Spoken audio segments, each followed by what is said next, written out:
हरदीप पुरी जी, मैं सबसे पहला सवाल आपसे ये पूछना चाहती हूँ और मैं खास करके हिंदी में इसलिए पूछ रही हूँ क्योंकि आप जिस मंत्रालय को कंट्रोल करते हैं वो हम सबके जीवन को कंट्रोल करता है, वो है पेट्रोल की कीमतें। और एक बार फिर ये देखने को मिल रहा है कि चुनाव हैं और पेट्रोल की कीमतें बढ़ नहीं रही हैं और सब सुख शांति है। 8 दिसंबर के बाद आप क्या हश्र करेंगे उपभोक्ताओं का, कुछ हमारे दर्शक जानना चाह रहे हैं। नविका जी, आपकी जो वोकैबुलरी है, जो शब्द आप इस्तेमाल करती है कि किसी मंत्रालय को मैं कंट्रोल करता हूं, मैं उस पर थोड़ी सी आपको एक मार्कर लगा दूं। मेरे पास इस समय माननीय प्रधानमंत्री जी ने 2 मंत्रालय हैं जिसके साथ आई एम एसोसिएटेड। पेट्रोलियम और नेचुरल गैस मिनिस्ट्री जो है, it is under the lens just now, क्योंकि कुछ अंतर्राष्ट्रीय लेवल पे ग्लोबल जियोपॉलिटिकल कारण there is a focus on prices.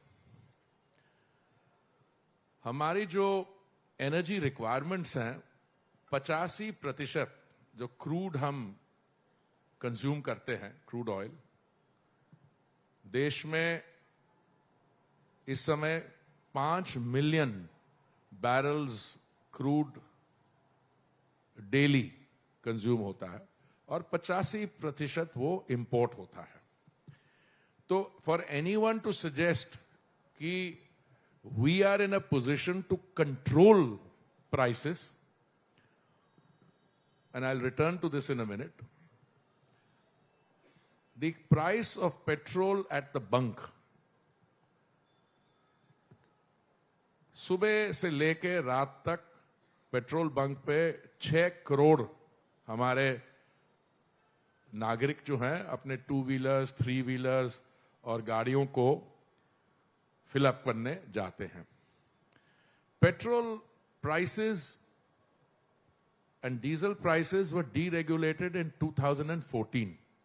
तो प्राइस कैसे कैलकुलेट होता है? I only take half a minute. Price at the point of production, उसके साथ आप insurance, freight, exchange rate if you are paying in dollars, refiners margin, dealers margin, और वो होता है। तो आप जो हमारी जिंदगी के बारे में बात कर रहे हैं, अपनी और मेरी जिंदगी और प्राइसेस का इफेक्ट, मुझे थोड़ी हैरानगी हुई आपके क्वेश्चन से। आप ये कह रहे हैं कि प्राइसेस बढ़े क्यों नहीं, तो मैं उसका उत्तर दे देता हूं। नॉर्थ अमेरिका में, अब 1 साल का रेफरेंस पीरियड लीजिए, prices at the bunk petrol की वेंट अप बाय 46%। हमारे यहां सिर्फ 2% इंक्रीज हुई है। गैस प्राइसेस अगर आप देखिए तो जो सऊदी इंडेक्स है, जिसको हम फॉलो करते हैं, उसकी कोई 330% इंक्रीज हुई है और हमारे यहां गैस प्राइसेस बढ़े हैं 23%। क्यों हमने इसको कंट्रोल किया? क्योंकि माननीय प्रधानमंत्री जी ने यह निर्णय लिया था 2021 के नवंबर में और मई 2022 में कि जो केंद्रीय सरकार एक्साइज कलेक्ट करती है, क्योंकि जब मैंने आपकी प्राइसिंग की बात की, आई शुड हैव सेड जो central government imposes an excise duty on top of that और state governments impose a percentage VAT. और माननीय प्रधानमंत्री जी ने जब ये निर्णय लिया तो जो भारतीय जनता पार्टी की सरकारें थी, राज्य सरकारें थी, उन्होंने भी दाम कम कर दिया। इसका ये कैसे हुआ? Centre lost excise. अब कई लोग आते हैं, बुद्धिजीवी व्यक्ति, अच्छे पोजीशन पे भी रहे हुए हैं, वो कहते हैं इतना एक्साइज कलेक्ट किया। और भाई साहब, इन पिछले 2 सालों में महामारी के दौरान केंद्रीय सरकार ने 80 करोड़ से अधिक लोगों को दिन का 3 समय का राशन मुफ्त बांटा है। 220 करोड़ वैक्सीन डोजेस मुफ्त बांटी गई हैं। हमारे यहां आप देखिए, अभी आपके यहां इस कार्यक्रम में पहुंचने के लिए roads are chockablock full. Our airlines are operating at peak capacity. Month to month increase in traffic is in double figures. Hotels are packed. और इस समय सरकार ने तो कदम उठाए। आपके जो OMCs हैं, मार्केटिंग कंपनीज, जिनका सरकार के साथ एक रिश्ता है, they took losses. Many of them borrowed at very heavy prices just to keep the price down. So ये price सबकी contribution है। अगर माननीय प्रधानमंत्री जी ये निर्णय ले लेते कि नहीं, इनको दाम को बढ़ने दो, तो हमारी स्थिति भी वही होती जो कुछ और देशों में है, और मैं किसी देश का नाम नहीं लेना चाहता हूं। So I think anyone who understands the situation should appreciate the political resolve, the quality of decisions taken, और ये हमारी कमर्शियल एंटिटीज ने भी जो कंट्रीब्यूशन की है, उन्होंने अपनी रिकवरी नहीं मीट की। और ये गैस में भी हुआ था, उन्होंने 28,000 करोड़ का उनका नुकसान हुआ। हमने उनके बाद में उनको 22,000 करोड़ हमने दिलवाने की कोशिश की है। इस बार भी उनकी एक्सपेक्टेशन है कि सरकार की तरफ से वो कुछ बेल आउट होगा, वो कोशिश करेंगे हम। बट इसका ऐसा है, ये नेविगेशन जो है, इट्स एन ऑनगोइंग प्रोसेस। अभी ईश्वर की कृपा से international price is a little subdued.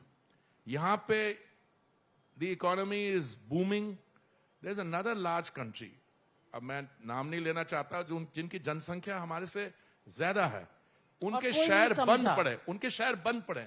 कोई समझ भी नहीं रहा कि आप चाइना की बात कर रहे हैं, आपने नाम नहीं लिया और कोई समझ भी नहीं रहा।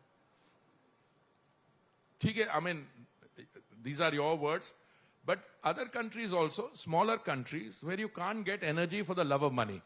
So मुझे बड़ी खुशी है कि आपका जो थ्रस्ट सवाल का प्रश्न का था, जिसको मुझे मौका मिला टू एंगेज यू मैडम, कि दाम क्यों नहीं बढ़ रहे, तो मुझे पूरा यकीन है कि जो हमारी ऑयल मार्केटिंग कंपनीज, वो आपकी ये प्रश्न सुन के बहुत खुश होंगे। और 8 दिसंबर के बाद बढ़ा देंगे आप? नहीं, मेरी क्योंकि चुनाव के नतीजे तब तक आ जाएंगे। देखिए, हमारी डेमोक्रेसी की 3 विशेषताएं हैं। 1, we are the world's oldest democracy. ये आपके सेशन में आज one of our my senior colleagues said that we are the world's oldest democracy.